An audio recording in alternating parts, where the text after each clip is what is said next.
비하인드 뉴스 순서입니다. 오늘은 정치부 허진 기자와 함께 정부의 전기료 누진제 대책을 둘러싼 뒷얘기부터 전해드리겠습니다. 자, 허진 기자, 키워드부터 볼까요? 네, 첫 번째 키워드는 급격한 이 태세 전환입니다. 어제 새누리당과 정부가 이 전기요금 누진제를 한시적으로 완화하는 방안을 내놨는데요. 이 재밌는 건 이 정치권과 정부가 이렇게 하기까지 급격하게 태도가 바뀌는 과정이 있었다는 겁니다. 그러니까 뉴스룸에서도 전기료 폭탄 문제는 여러 번 지적을 했는데 계속 아무 문제 없다 이런 입장이었잖아요. 뭐 에어컨을 3시간만 쓰면 된다 이런 얘기도 했고요. 네, 그 주무부처 장관이죠. 주영한 산업자원통상부 장관 같은 경우에는 이 전기 문제는 완강했습니다. 하지만 비판이 커지자 이 그저께가 돼서야 관련 실국장 그리고 실무자들을 모아서 회의를 했고요.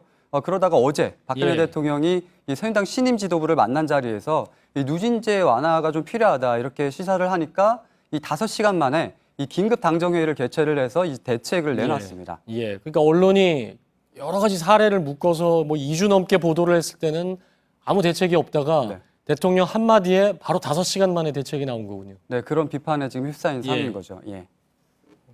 그렇군요. 자, 그런데 계속해서 두 번째 키워드를 그럼 볼까요? 네, 두 번째 키워드는 그 30년 전에는인데요. 그 새누리당 그 이정현 대표 그리고 김무성 전 대표의 관계가 새삼 주목을 받고 있습니다. 한 그 30년 전쯤에는 그 이정현 대표는 그 지금 새누리당의 전신이죠. 민자당의 사무처의 그 간사병이었습니다. 간사병이 뭡니까? 쉽게 말하면요, 사무처 직원 중에 가장 말단에 있는 직원이었습니다. 그에 반해서 여기 이렇게 그래프가 나오고 있는데 그에 반해서 김무성 전 대표는 당시에도 의사 국정이었습니다. 딱 보면 간사을, 간사갑, 차장, 부장 이미 5계단 위에나 있었는데 이후에도 두 사람은 같은 여건에 같은 그 새누리당의 울타리 안에 있었죠. 하지만 이 간극이 컸습니다. 그러다 이번에 그 전현직 대표 관계가 되면서 비로소 같은 계단에 올라섰다 이런 평가가 나오는데요. 물론 뭐 김무성 전 대표 같은 경우는 여권의 차기 대선 주자이기 때문에 이 정치적 위상은 더 크다 이런 평가도 있습니다. 근데 최근 두 사람 관계가 심상치 않죠? 네, 새누리당 전당대회에서요 이번 경선을 치르면서 김무성 전 대표는 비박계 단일 후보인 조우영 의원을 공개적으로 지지를 했습니다. 하지만 이정현 대표가 당선이 됐죠. 그런 다음에 이 대표는 이 당 안팎에서 영입을 적극적으로 추진할 것이라고 말하고 있는데 이 대선 주자를 뭐 반기문 사무총장이라든지 외부에서 데리고 올 수 있다 이렇게 말을 한 거고요. 어제는 심지어 그 한 방송사 인터뷰에서 지금으로서는 정권 재창출 가능성이 거의 없다 이런 식으로 말하기도 했습니다. 거의 그럼 김무성 전 대표 그러니까 지금 이미 뭐 대선 행보를 하고 있지 않습니까? 김무성 전 대표를 겨냥했다고 뭐밖에 볼 수가 없는 얘기인데 김무성 대표도 입장을 내놨죠.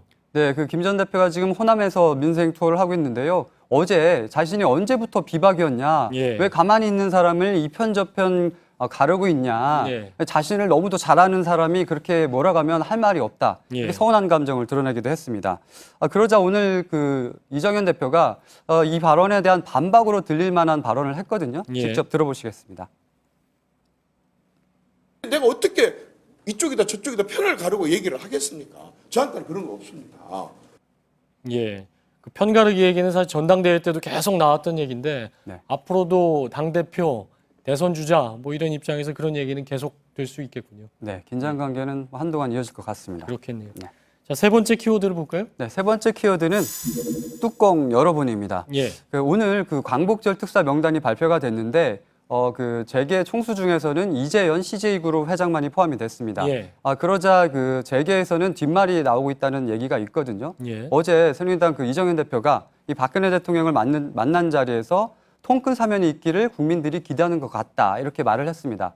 그 이후로 뭐 이 말 저 말이 더 뒤섞이면서 재계에서는 김승현 하나그룹 회장 등 다른 총수들도 이 특사 명단에 포함되는 게 아니냐 이런 기대가 커졌었다고 합니다.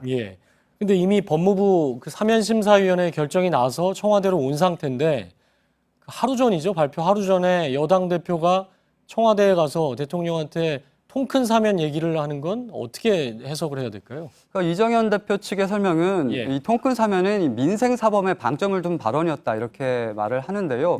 재계 쪽에서는 아무래도 희망 섞인 해석을 했던 것 같습니다.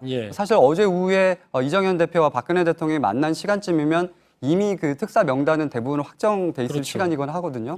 그런데도 굳이 발언을 한 건 이 특별사면 분위기를 띄우려고 일부러 발언한 게 아니냐 뭐 이런 해석도 나옵니다. 통큰 사면이라는 표현 자체도 이 대통령이 아니라 어떤 왕을 뭐 연상시키는 발언이어서 네. 과연 적절했는지 얘기가 계속 나오고 있죠.